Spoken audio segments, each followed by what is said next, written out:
Live. I'm Stan the Fan Charles and Luke Jackson. Are you going to stay with us, buddy?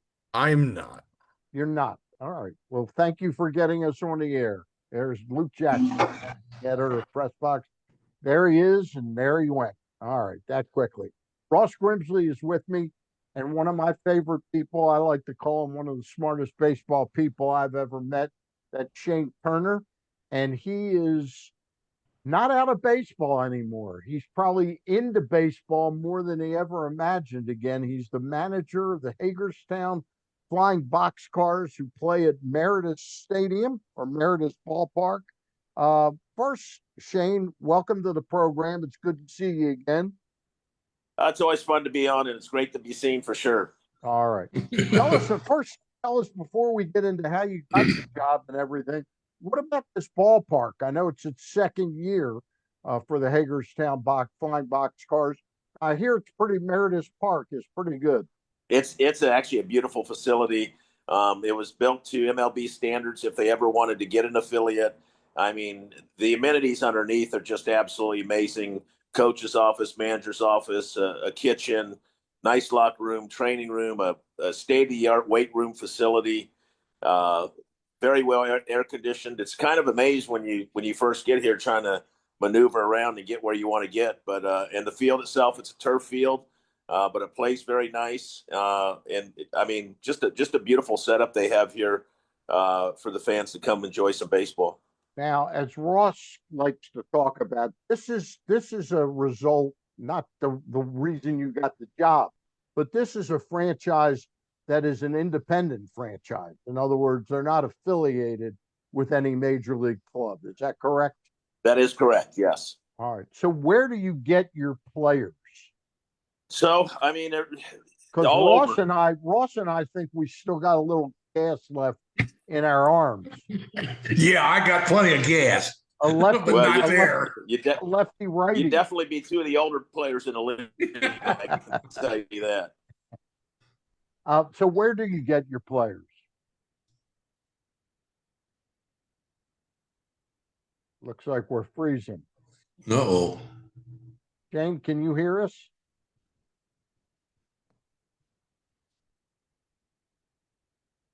Shane Turner, can you hear us? All right. Yeah, we'll get. Can I suggest you sign off and sign back on again?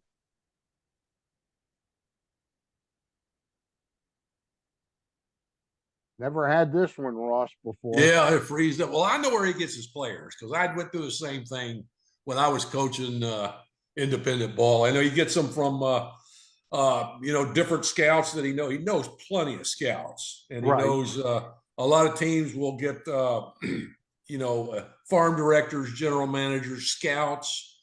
Some will get released, or so he'll get a recommendation from somebody. And there's always players out there out of college now when they're starting, the summer leagues and what have you, and some of the draft eligible guys. But there are players out there. You just got to get them and get them in, and to kind of trust your sources. I'm back. There you go. There we go. Yeah, as I was saying, just all the relationships I built over the years with scouts, farm directors, managers, coaches. I have a lot of former players who are at the college ranks now, and they players that they feel that have been overlooked but have some ability. And you just get a lot of video. There's a lot of guys out there sending stuff to me. Some people I don't even have to find. I mean, there's a lot of kids out there who want to continue their career, and they find you. All right. Before I turn you over to Ross for a couple questions, tell us how this came about. My little bit of insight was that it had something to do with the fact that Hagerstown used to be a Giants farm team, and you knew somebody. But Ross tells me that's not the case. So how did you get this job? So obviously, I was sitting at home enjoying myself, doing whatever I wanted when I wanted. I get a text from Chuck Domino, who I have a 35-year history with from my days of playing in Reading when he came over with Craig Stein and bought the Reading Phillies. And so I get this just kind of this cryptic text. Are you retired and are you home? And I said, yes. The response was, I'm going to call you later in the afternoon. Later in the afternoon, I had to stop my workout at the gym, and Chuck proposed an opportunity to manage, kind of. Just said, hey, go watch a team play for a couple of days in Lancaster. I did. Wasn't very impressed. He asked me to then drive to Hagerstown and see the facility. He says that he didn't have ownership there, but the 4 owners happened to also be there. I still think it was a setup. And as we were just talking and, about the team and the city and the new facility, one of the owners reached out and said, welcome aboard. And I haven't even agreed to take the job yet. I went home. We had a plan of me taking over the team in a couple weeks because I had a birthday trip planned for my daughter in Nashville, Tennessee.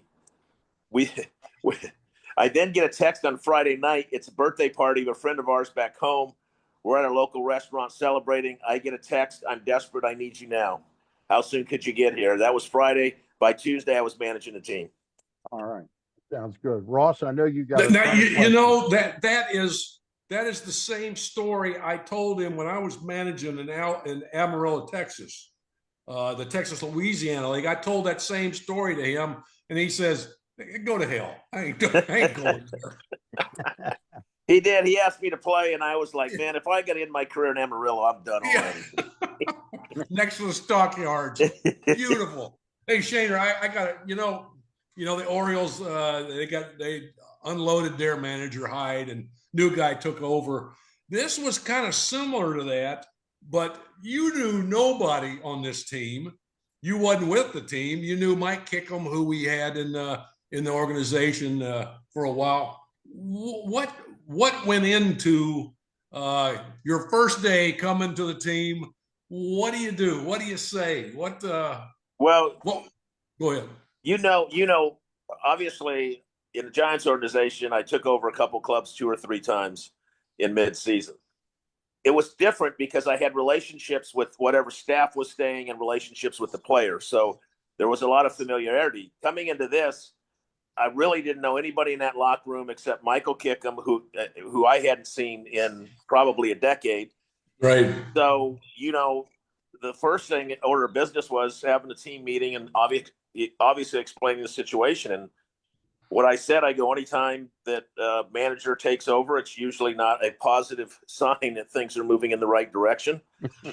That I would be evaluating everybody on the team over the next couple of weeks. The league plays halves, so we're hoping to be more competitive in the second half. And I said, listen, this is everybody's opportunity to prove to me that the people in this room are part of the answer and not part of the problem.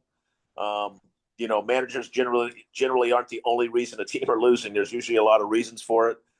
And, basically said, listen, I'm going to treat this like an affiliated team, like I did as a director of player development, the way I did as a coordinator of instruction. I'm going to develop relationships. I'm going to figure out what buttons I need to push to make you better. I want you guys to go out and have fun, but at the end of the day, you have to understand independent baseball at the end of the day is about winning and bringing crowds in to make money. Yeah. And that's the way it started. Now, do they realize, I know Kickham probably does, but some of the other guys that you were with the Giants for 28 years. You're a coordinator of instruction. You were coordinator of roving hitting. You managed your player development. You had Bochy and Dusty Baker summoning you to the big leagues. Brian Sabian, the general manager. I mean, that's you got a pretty good resume here, and now you can do things the Shane Turner way, which has obviously worked in the past. How have the players? How have they worked out so far? I know that we talked a little bit the other night about different things, and I'm looking at these guys are getting a chance to play because there's 40 less minor league teams. And Shane, let me just jump in. I heard Ross was up there. Did you have him give a pep talk to the team? No, he was giving me a pep talk. Yeah, Ross, I mean, I'm sure most of them probably Googled me as soon as they found out who the new manager was. I did encourage them, honestly, to look me up and see what I've done instead of listening to me say the things I've been a part of. you know, some people responded well to it. Kick, for example, has been outstanding since I took over the club, and not only his performance, but his leadership in the locker room. You know, and I believe a lot in relationships and culture, and that, you know, the closer you get to people, the more you can push them, and the more they'll understand and they'll take from you. And you know, that's been a process. So I mean, from the start to finish, I mean, I've turned over the roster probably about 66%. Yeah. And part of that is because I wanted people who were more like me, who are competitive, want to work, you know, can't wait to get to the park. And the team wasn't made up like that, in my opinion. The team was made up in a lot of older guys who were set in their ways, who didn't want structure, who didn't want somebody telling them, you know, the right way to prepare. And so I had to change that. And that's been the biggest thing. We've got a younger team, probably younger than most in this league, but we run ground balls out. We jog on and off the field. We prepare the right way.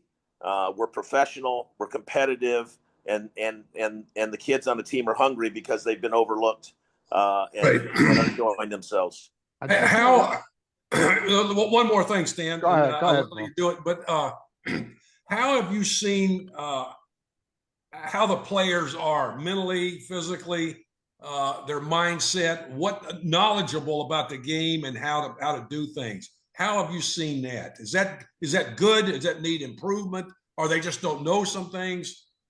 Yeah, I think it's all over the place. I mean, there's some teams that have, you know, older players. Like, for example, we have Kickin. Kickin knows how to play the game. He understands the score and the scoreboard, how to pitch to a hitter according to that. You know, a lot of our younger players, listen, it's like being in an instructional league.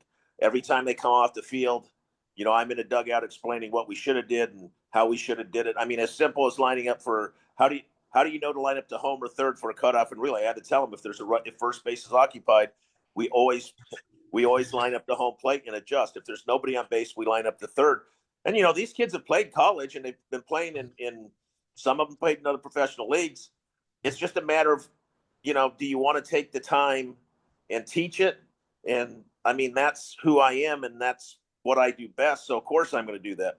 And I want coachable players, because I even think a lot of the guys, my last years in scouting, I've seen too many players in organized baseball that don't know how to play the game. And that's more the rule than anything else that I saw. They're not on the field enough. They don't do enough work.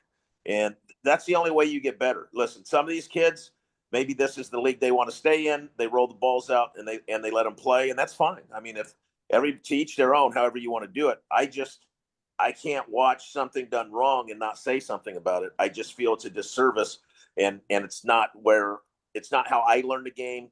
I learned the game because people stopped me and taught me the right way to do it. I mean, I could reel off mentors that should be in a Hall of Fame for different reasons. So, and I just feel like if I don't be me, I'm not given a Hagerstown management. I'm not giving the Hagerstown front office. I'm not giving Chuck Domino and Mary Nixon what they came looking for. And so I'll tell you, I'm exhausted.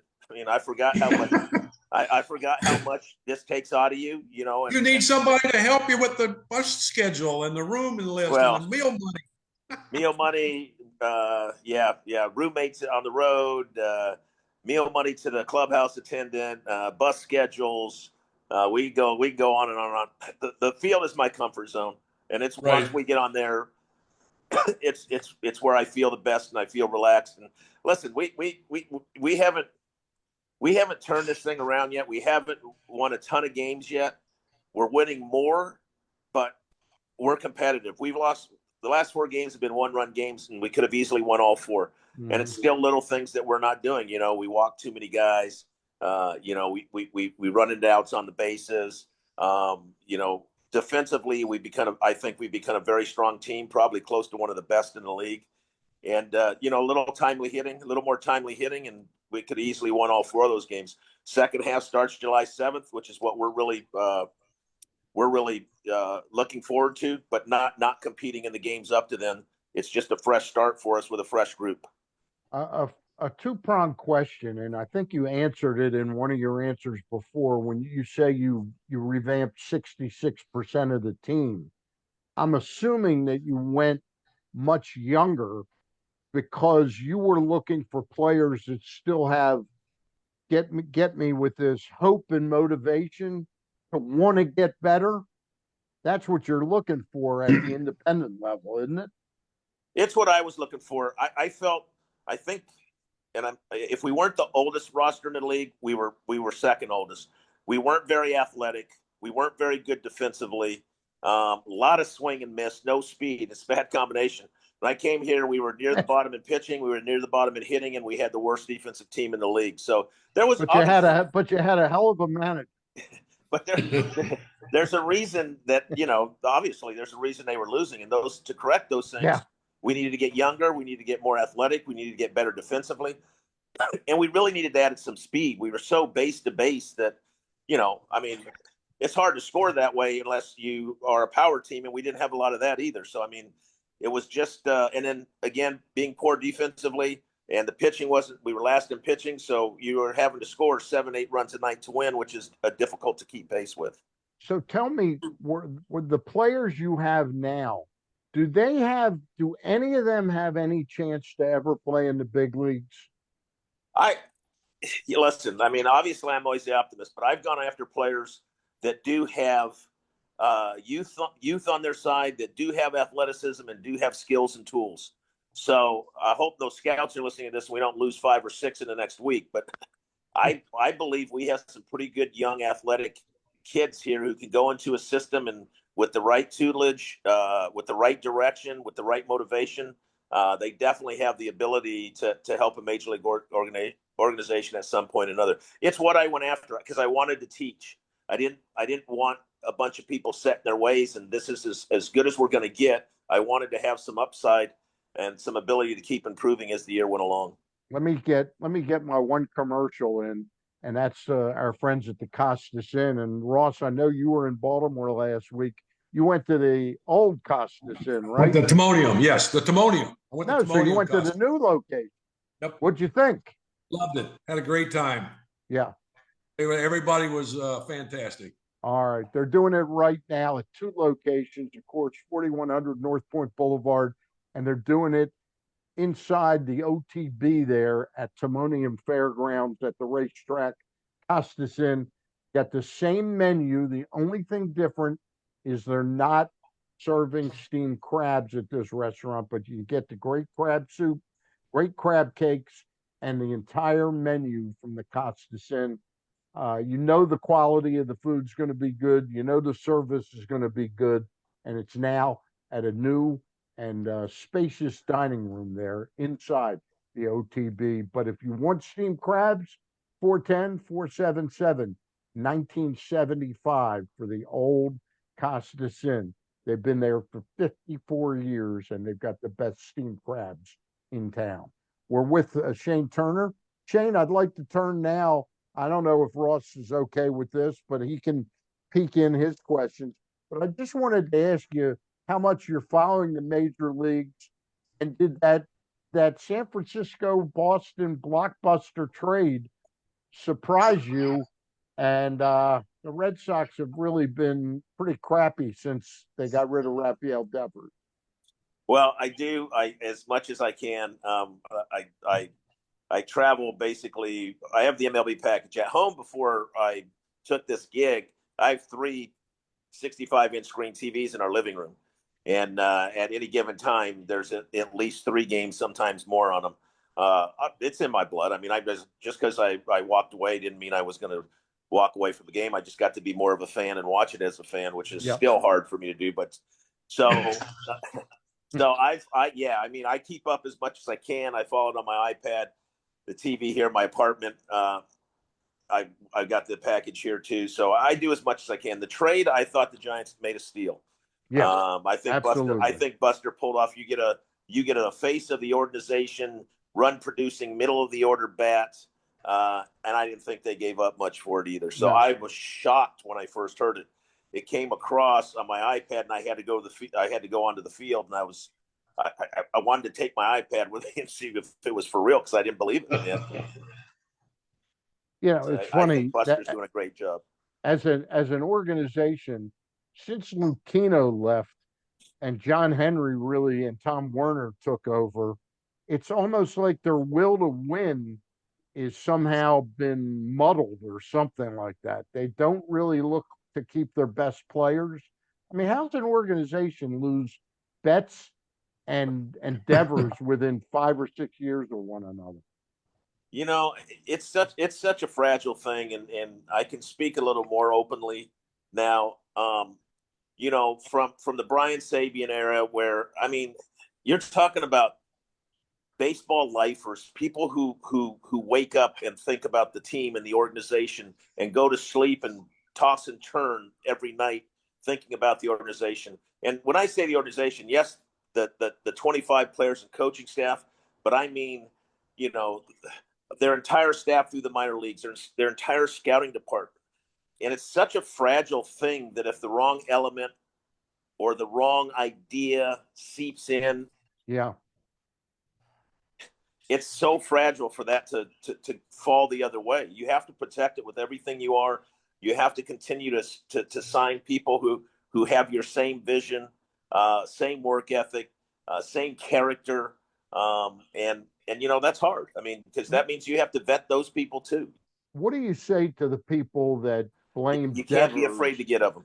What do you say to the people though that attack Devers? Well, he didn't want to play first base and all that. I kind of understand that he was insulted. It was not the teammate thing to do, but how could you acquire Bregman without sort of going through the communication with your best player? Communication is king. I mean, Yeah. for 22 years in the Giants organization, the communication was clear, concise. Everybody was on the same page. We understood. Devers was probably more important than management, more important than the manager. Yeah. Keeping him happy and productive. Listen, we're all human beings, and we can be sensitive, and when things aren't handled right, sometimes it takes time to get over it. Yep. I'm not saying he did the right thing, but I'm saying I can understand, again, when I talk about how fragile it is to keep a franchise running in the right direction, that's a part of it. And if you don't handle it right and then you don't correct it right, it can really hurt you. Ross, go ahead.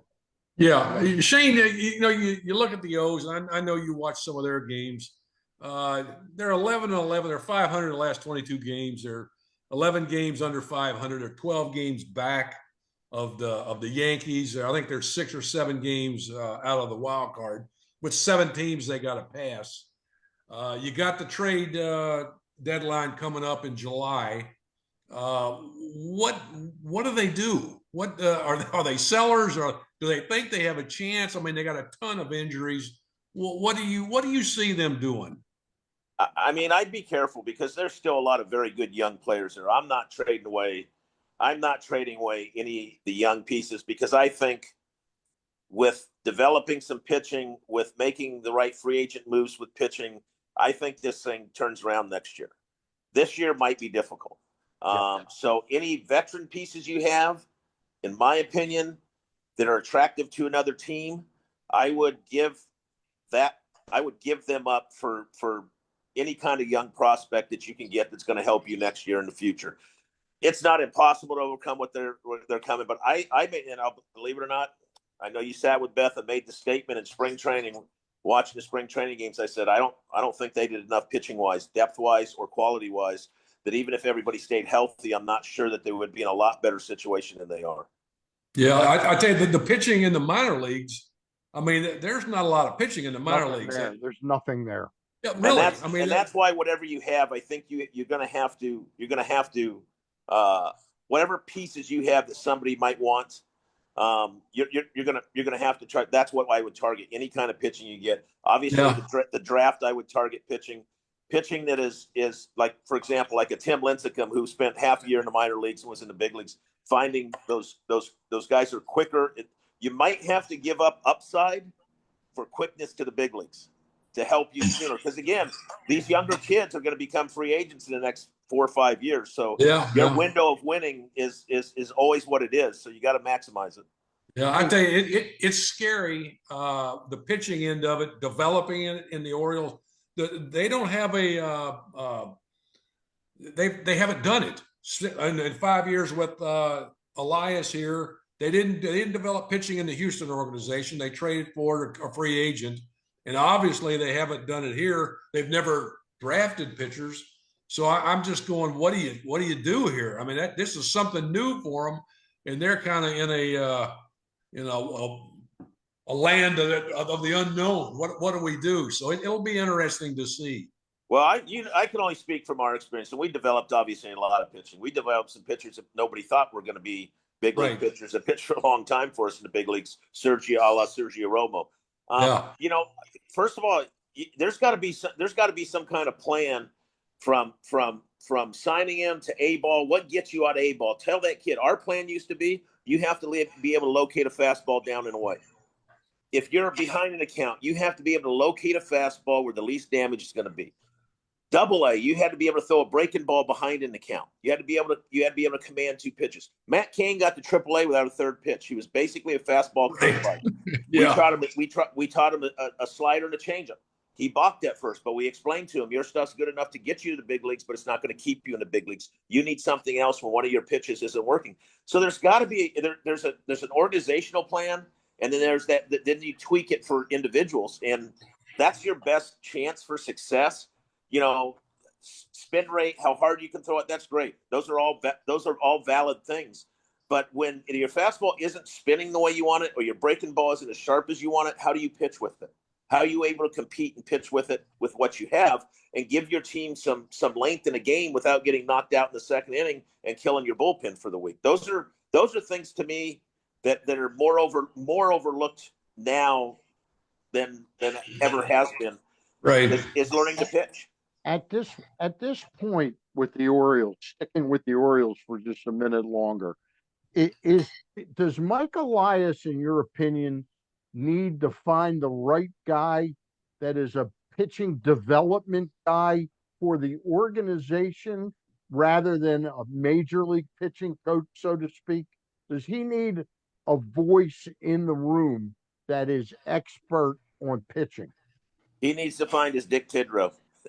Yeah. That's what Brian Sabian thought. And I will tell you something that when I got in the scouting world that I found out about Dick Tidrow was every scout told me, if you saw Dick at a game, you knew you were in the right place. If you saw Dick walk around a corner, you wanted to follow him because he was looking at something that you weren't looking at. Yes, he needs to find that guy that he can trust to not only find, acquire, and develop that talent. And again, in stages. You don't go we're in such a hurry for a guy to be from high school, college, and the big leagues before he's learned everything that he needs to learn, that then when he fails in the big leagues, it just slows his development, sometimes ruins his development, sometimes never becomes the person he should be. This is a fragile thing you're dealing with, man. You're talking about a lot of kids who never fail, and now they fail. How do they handle that mentally and psychologically? Do they ever come back from it? And one complication to the whole pitching thing is the injuries. Is there anything you see that teams can do to avoid injuries, or is it just going to always be now? Look at Tampa this year. They played 84 games. 83 of those games have been started by 5 guys. Now, they've lost their share of pitchers like McClanahan and some others, Glasnow and all that. But is there anything you see in the game that can limit pitching injuries? So I would suggest 2 things. Obviously, injuries are always unpredictable to a certain extent. Yeah. But if you're going to continue to ask guys to maximize spin and maximize velocity, that means every pitch that you throw is max effort. I mean, I don't care what you do in this life. If you try to eat a steak with a knife and fork at max effort, you're going to cut yourself. So we're choked to death. We're choked to death. That's where the pitching comes in. Teaching a guy, we used to always talk about pitchers adding and taking some off of something, showing hard, backing off, moving the ball around, and creating movement that's sustainable. You don't need a ball to break, 25 feet to be successful. It's been proven. The other thing is, for me, in my last year of scouting, when I'd go to the park early and watch a bullpen, the bullpens are just like a game. They're 100%. So if a starting pitcher's on his pitching day is going, 100 pitches at 100%, and then his bullpen at 35, 50 pitches at 100%, he's actually never getting any rest. So it's just a little too much for the arm to take, and you're just leading him to a breakdown, in my opinion.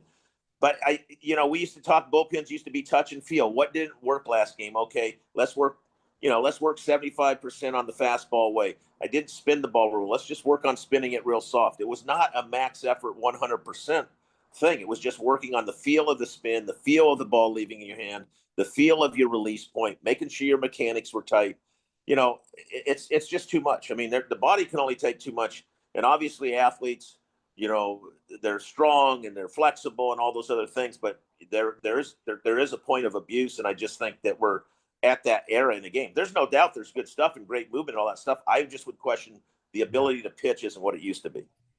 Ross, go ahead, a couple more, and then we'll let. Shaner, I'm kind of curious. Are you going to? Would you like to go on to a affiliated team, an organization, or is this something? And I kind of see and I kind of know what you like to do because you can do your own thing now. Is this something that you're happy with, or would you like to go with an organization? That's a tough question. I mean, I'm really enjoying what I'm doing right now. And so, the plan is if they want me back, I think I would continue to do this. And I think Chuck's listening. So you hear that, Chuck. And, all the people out there who want to suggest players, listen to that too. Listen, I learned a long time in this game never to say never. I couldn't go back to an organization and be a puppet. I don't want to not have. Listen, I spent the last 7 years with no voice, and it became just a job and something I did, and the passion was lost. And I wanted to be between the lines anyway. But then I watched the way they work. Shooting ground balls out of a machine, batting practice all off a machine. I mean, it's not me. And I'm not against progress at all. I've always been about progress. I just know that there's certain things. The spin of a ball off a bat is different than shooting it at a guy out of a machine. I wouldn't say no to that. I wouldn't say 100% no. If the opportunity arose and somebody wanted to have a conversation about letting me run an organization and hire the people that I wanted to hire to teach the kids the right way and the way they're going to throw and to play the game. Listen, I don't care about hitting home runs and spin rates. If you want that, that's fine. But there's still fundamentally a right way to get to where you want to get. And that's what I'm about, fundamentals. But you know what you're at now. There's 40 less minor league teams. Yes. There's hundreds of less players. You are kind of affiliated with all of baseball. These guys are playing for everybody, for all Absolutely. 30 teams, basically. 100%. So that right there in the facility that you got, and I'm sure the improvements with are in that organization will move forward. And I think it's a great. I had a great time when I managed an Amarillo, and it was a good time. But you could do what you wanted. You get the players you want if you trust the people that send them to you. So, but anyway, I think you're in a good spot. I think you'll have a lot of fun doing that. Yeah, and and you're close to home too. Yeah, I mean, this is as close to a really good situation. We go on the road. Beth drives home with the dog. We come home. Beth comes home with the dog, and it's good. 2 hours from home. Beautiful facility. The apartment they got me is 10 minutes from the ballpark. Listen, I mean, trust me, there has been, especially coming in mid-season, there has been like sprinting to get my feet on the ground. I mean, I feel like I was on skis flying downhill, with a snowball chasing me at times, but it's finally starting to slow down a little bit. I'm getting my bearings under me. I feel like we have put together a great group of kids with some ability. And listen, one of the things, these kids are hungry. They feel like people overlook them, and so we're teaching every day. And I'm sure we're gonna lose some players, which means I have to go look for more players, which is kind of a pain in the butt. But hey, that's what I promised these kids, was that I would give them everything I can to get the best opportunity to have a career in this game and move forward. Yeah. So one of the things I want to ask you, how many kids last year signed with organizations, and how many kids this year signed with organizations so far? And how does that work? The league gets a next number of amount of money, but if you could explain that a little bit. Yeah, so we just lost a pitcher, Dominic Pacone, about a week ago. St. Louis Cardinals bought him from the league, and the league gets a percentage, and then the team gets a percentage. And obviously, it's part of the way that they make money. So, yeah, it's really a simple process. The team that's interested will call the league office. The league office will then call me. I call the player. I tell them that the Cardinals are interested in you. This is who's going to contact you. They want you to move right away. It's really pretty simple. So I would expect after the draft that those amateur scouts will be scouring this league and start looking at more players. So the possibility of these players getting an opportunity exists in the second half for sure. Shane, before we let you go, I got to ask you, how did you come up with Arthur Rhodes as your pitching coach? So Arthur was already here. Okay. And then Inho Polanco, who we affectionately call Polo, was the hitting coach. I when I came here and I kind of talked to Chuck, I said, listen, I would like to work with them and go from there. And they have been great. They've been awesome. I mean, they're both hard workers. They both care about the kids. They care about the game. They care about the game being played the right way. And that's been kind of our process, the three of us together. They have definitely been in the whole process of acquiring players and the type of mentality we want. Arthur's great, man. He's hard nosed. He wants to win. He works hard. He coaches the kids hard. Same thing with Polo in the cage. So we're definitely in this together. I'm so glad that they stuck around. They made my job immensely easier. And we're same as the team. We're bonding, and I just think we're doing something special here for the city of Hagerstown and for the front office, and we got a great group of kids, and that I think feel are more of me. And by that I mean they play hard, they work hard, they run ground balls out. I mean, it's fun to watch. We're a fun team to watch, and I think we're going to be even more fun to watch. You want to watch a team hustle? Come to Hagerstown and watch this team play. Last thing I've got for you, and I may have mentioned this to you once before when I looked you up on Baseball Reference. You had one at bat for the Baltimore Orioles. Do you remember that at bat? Pinch hit in Kansas City. I forget the pitcher. Roll over ground ball to second base. All right. And who was the manager at the time?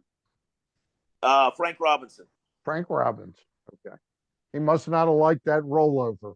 No, I'm sure he did. He probably didn't do a lot of that in his career. So, Hey, Shane, I really appreciate it. I'm going to try and get up to Hagerstown one night. you should. It's a beautiful facility, and like I said, you'll love watching this team play. All right. Thanks, Shane. Really appreciate it. Take care, buddy. Tell guys. Beth hi. I will. All right. Give Bird hugs. I will. Yeah. All right. Ross, Later. thank you. Thank you for got it. setting this up. Always Absolutely. enjoy our talks with Shane Turner, one of the smartest baseball people around. And he manages the Flying Boxcars in Hagerstown, and they play their home games at a lovely new facility called Meredith Park. Talk to you soon, Shane. Thank And you. for Ross Grimsley, that does it for this week. I'll talk to you soon down the road. Bye.